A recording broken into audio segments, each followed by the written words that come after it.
Hey everyone, welcome back. Today, we are tackling a problem that you find in pretty much any big organization, getting new people up and running. But we're looking at it in a place where the stakes are incredibly high and the problem is literally built into the system. So let's dig in and see if AI can really help tame this massive paper tiger. All right, to get started, just think about this for a second. What if your job description included having to master a totally new, really complex role every few years? And not because you wanted to, but because it was mandatory. How would you possibly keep up? Well, for a whole lot of public servants, this isn't a hypothetical. It's their reality. And that's the heart of the challenge we're looking at today. You see, this whole thing comes from a policy called mandatory job rotation. And in places like the Malaysian public sector, it's supposed to be a good thing, a necessary tool. But as you're about to see, for the people on the ground, it often feels a lot more like a necessary headache. Now, the idea behind this policy is actually pretty smart. The goal is to build integrity, so no one stays in a sensitive post for too long. It's meant to create an agile workforce and help employees grow. But the reality? It's often just confusion and delays.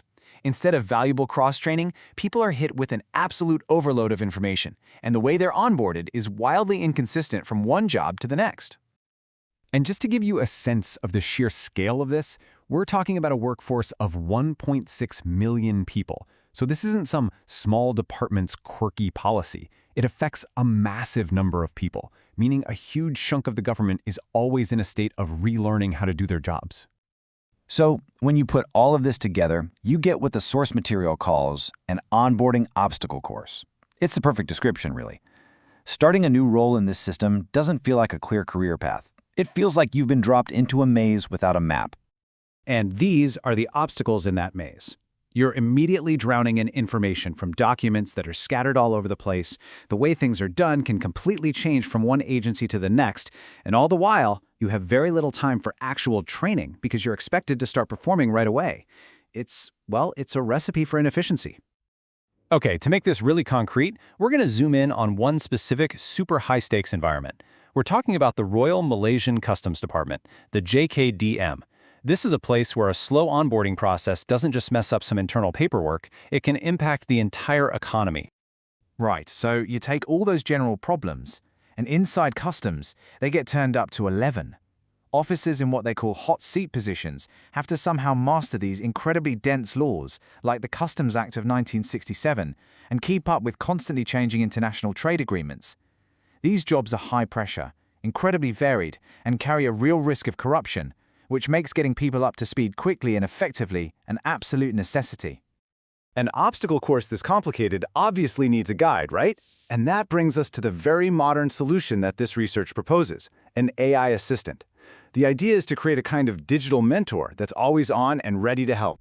So the tech that would power this mentor is something you've definitely heard of, a large language model, or an LLM. These are the AI brains behind things like ChatGPT. They're just incredibly good at taking in massive amounts of text and making sense of it all. And the specific tool they looked at in this case study is a product from Google called NotebookLM. The best way to think about it is like a personal research assistant. You can feed it all your documents, manuals, laws, reports, and it essentially becomes an expert on all that material for you. So, how does this actually work in practice? Well, it's basically a three-step process. First, the ingest phase. You feed the AI all the critical documents, every law, regulation, and circular. Then it synthesizes all of that info, turning a mountain of PDFs into one central, searchable knowledge base. And finally, the best part, interact. An employee can just ask it a question in plain English like, hey, what's the tariff code for imported solar panels? And get an instant, accurate answer. It's like having an expert on call 24/7. But look, a brilliant idea is one thing. Making it work across a massive government body is another challenge entirely. So how do you actually do it? Well, you have to be smart and roll it out responsibly. The plan they propose is a classic phased approach, and it makes a ton of sense. You don't just flip a switch for 1.6 million people. You start small with a pilot program in a key department like customs.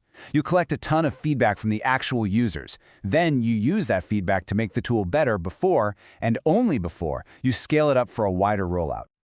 Of course, it's not going to be perfectly smooth sailing. The research calls out 3 big hurdles. You're going to have resistance to change. The solution? Be transparent and show people how it actually makes their jobs easier.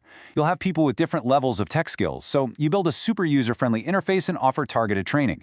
And then there's the big one for government, data security. The answer there is locking it down with things like encryption and strict access controls. Okay, so let's say this all works. What's the real payoff? Well, it's not just about making one person's first few weeks a little easier. The whole point is to create a positive ripple effect that spreads across the entire public service. And the potential benefits are pretty huge. We're talking about serious bumps in efficiency and productivity, much better knowledge transfer when people rotate jobs, and even cost savings. But just as important, it could lead to much higher job satisfaction for the civil servants who are going through this constant change. And if we bring it back to our Customs Department example, the impact is very real and very direct. When you have better trained officers, you get better compliance with trade laws.